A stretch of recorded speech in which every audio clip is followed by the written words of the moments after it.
You're listening to Tarazi Tuesdays with the Bible as Literature.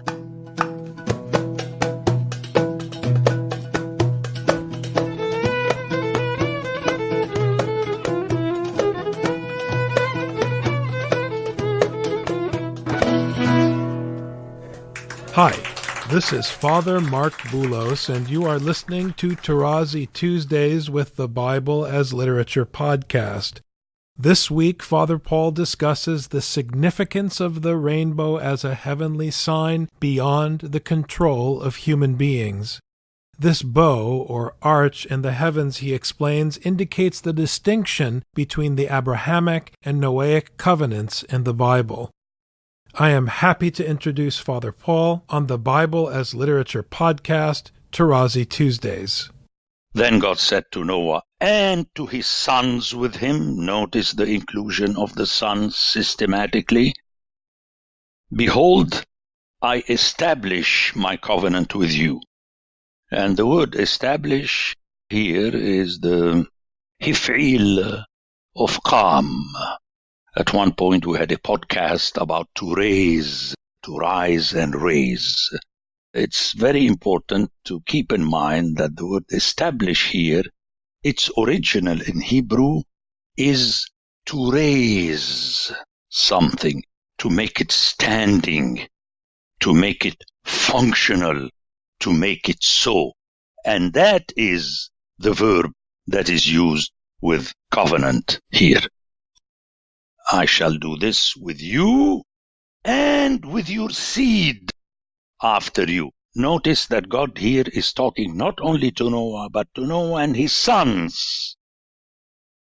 So this covenant is really universal in a way that not even circumcision is universal, because you have to be circumcised. You need a tangible sign.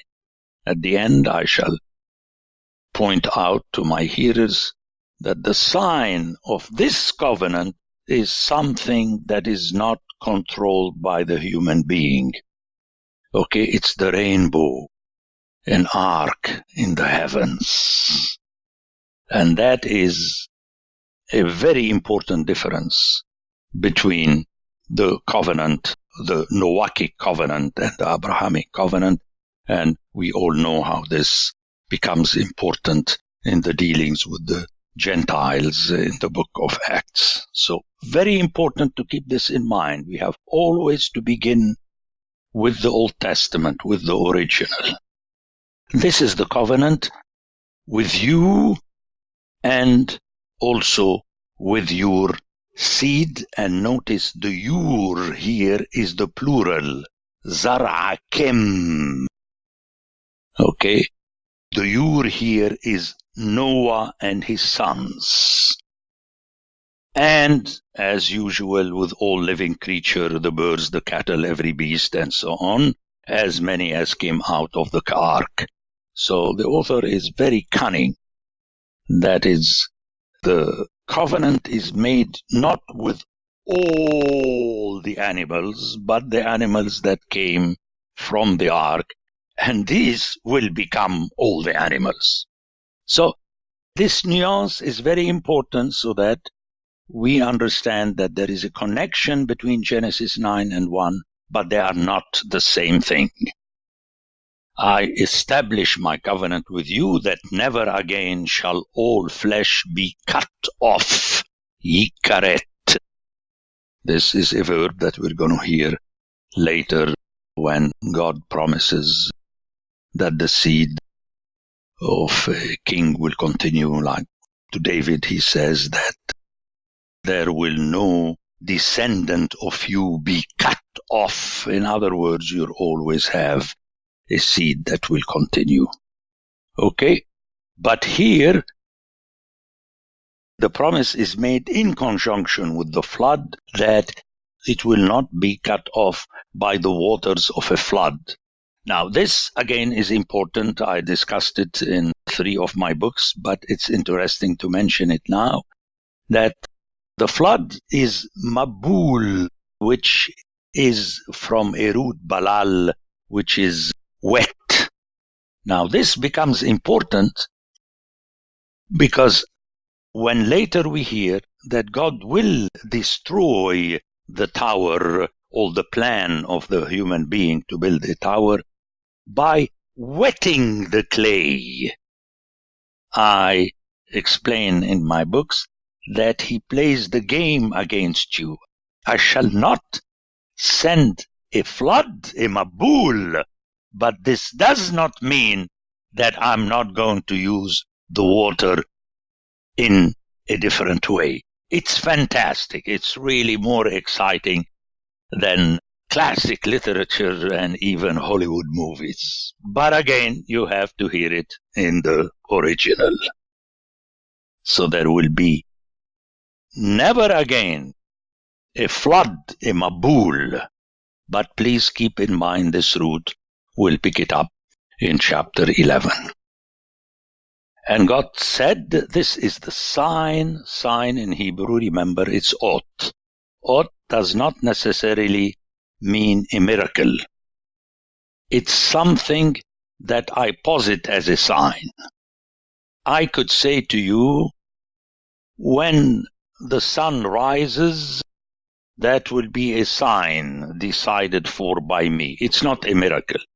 But I could say that the sign is when this miracle appears. And we have two words for that which are used in the New Testament. But let's remember, oath is something you assign a sign. You make it the sign. And it's understandable. Let's take the covenant of circumcision. Circumcision was used, but it was made a sign in Genesis 18. Here, the rainbow is the rainbow. But it is in chapter 9 that it is made as a sign between me and you and every living creature that is with you for all future generations. And this sign is the bow which is in the cloud. Very interesting, because this bow, the same word for the rainbow, is also the word for the bow with which you shoot arrows. And that will become a powerful play in Ezekiel. Let me read you the end of chapter 1 of Ezekiel, where God appears in his supreme majesty. Like no other chapter emulates Ezekiel 1 except Genesis 1. We hear like the appearance of the bow that is in the cloud on the day of rain. So was the appearance of brightness round about. Such was the appearance of the likeness of the glory of the Lord.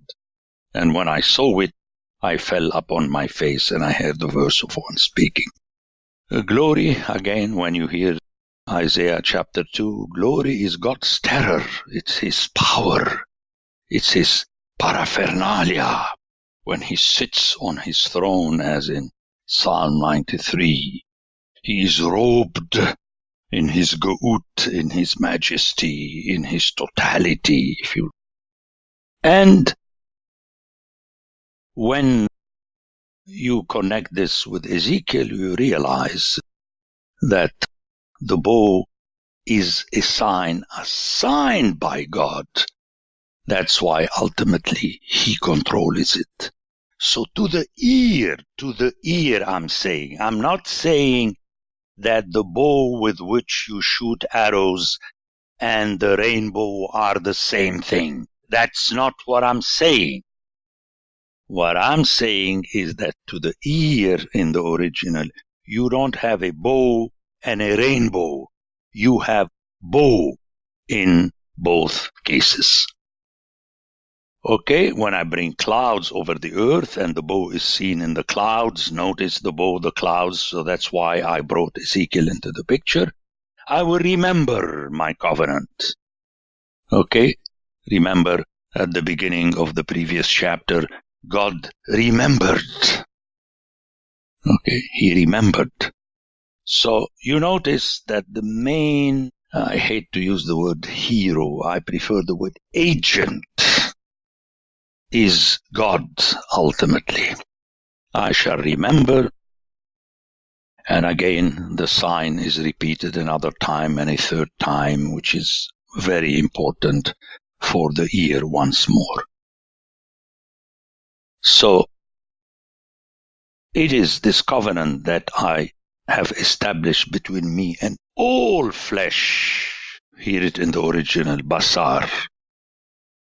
The sons of Noah who went forth from the ark are Shem, Ham, and Japheth. Ham was the father of Canaan. Okay, and here we have an interesting story where Noah starts going on the wrong path, if I may put it this way.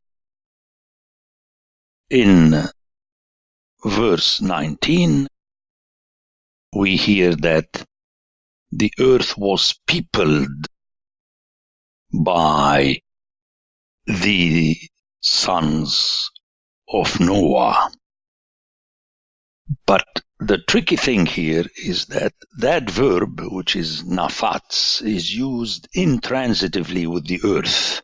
You see, in English, you're forced to say was peopled in the passive, but this is not so in the original and is intentional, and I discuss it in my book, and I'll get back to that when we shall hit chapter 11, where we have another form of that verb, which is futz, which is to be dispersed as a punishment by God. To spread, as we shall see, is farad, is another verb. But futz is to disperse, it's negative. And here already the author is planting the seed. Now you don't realize the importance or the function of nafasa kol haaretz, but when you hear futz, you will realize what the author is doing, especially, and I'll point this out later, where the sound in the Hebrew is very close. Here we have nafasa kol haaretz, and there we shall hear nafosu, nafosu, nafasa, nafosu, nafasa. It's the same sound. To explain this, I'll do it later, that in the Hebrew we have weak consonants and so on, and sometimes two verbs that are not really the same, but in certain forms they sound the same. So definitely this is intentional here. And most of the translations have trouble. They have to use the passive, whereas in the original we have the active. It is as though the original would say, and the earth was dispersed. That's how it sounds. And then Noah was the first tiller of the soil. Here the translation is very difficult all over the place. The only correct, if you like, closest translation, as I mentioned in my book, is the Jerusalem Bible. Why am I saying this? Because the original Hebrew sounds Noah began to be the tiller of the ground. So we don't have first. We have that bad verb when it is used not of God. Remember earlier I spoke about the verb halal, and I mentioned that if it is used in the passive, let me refer to that text. And men started calling upon God. And I said that this started is the passive of that verb, because halal means to have the power over. Okay, hail in Hebrew and in Arabic is the power. So here, when you hear it in the English, Noah was the first tiller of the soil. I mean, what's wrong with that? What's wrong is that we have precisely, he started something. He was the originator, and he did plant a vineyard. Again, that was not good, because vineyard means you are settling in a place. Let's hear it in the Hebrew. Wayahel, it's the active of that verb. Noah, ish ha'adama, wayita kerem. Ish ha'adama is very interesting, because Ish means the husband of the ground. It's an interesting combination, because technically one would expect that he was the Adam of the Adama, but it doesn't work in the original, because Adam is already taken by his forefather. So he is presented as the Ish Ha'adama, and the second function, that he becomes the husband, notice the English husbandman, but he started something that is negative in the Bible. He left shepherdism for the sake of settling, which means at this point, although Noah was the good guy because of whom God decided to save the world, now he starts going in the wrong direction. And the text is very cunning, because soon the wine will make Noah reintroduce the curse, whereas God has sworn that he will not curse the earth anymore. It's a very interesting story, and that is its function. And notice how we have a jump from Ham to Canaan, his son, because Canaan is the earth of the promise, and the people will commit disobedience, and it will be cursed later. What happens here is that he got drunk, and he slept naked. And then Ham saw his nakedness, which later you will see is not allowed, but anyone living in the Middle East would understand immediately. You may not look at the nakedness of your parents, not the nakedness of other people. Why? Because the nakedness would show you the origin of your life. Okay, the genitals of your parents, and that is not allowed. Now, how you two are going to explain it to the people in Minneapolis and St. Paul, please do not call upon me. Okay, I can't help you there. What's the big deal? Well, I try to explain throughout my books the big deal, that you and your parents are not equal. Your father and your mother can see your nakedness at any time of the day or the night, but you may not look at their nakedness. It is very disrespectful, and we see how the two other brothers take care of that, and that's why we end up with the curse upon Canaan first. He said, "Cursed be Canaan, the slave of slaves shall be to his brothers." And then we have the blessing, "Blessed by the Lord my God, Shem." Shem is very important. We'll see later in chapter 11. And let Canaan be his slave. The Bible as Literature is a production of the Ephesus School Network.